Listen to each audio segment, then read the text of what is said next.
Lekker vriende, Afrikaans is lekker is terug.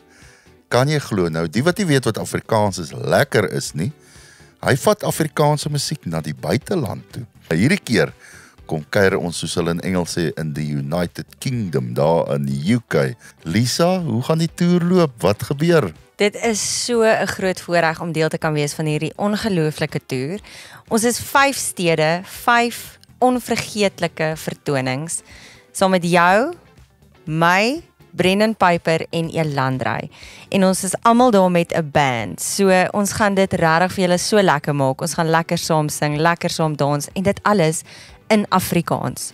Ja, hoe ongelooflik is dit nie? Ja, soos Lisa sê, vol orkes daar. Ek gaan vir julle die datums nou gee.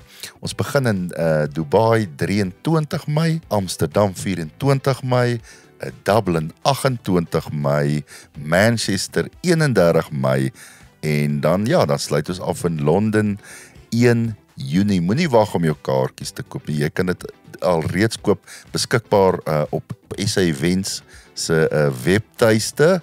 En sluit ook sommer aan by AfriForum wêreldwyd se sosiale media en veral op Facebook vir al die jongste nuus en ons gaan dan vir julle op hoogte hou oor die toer en goedjies daar opsit.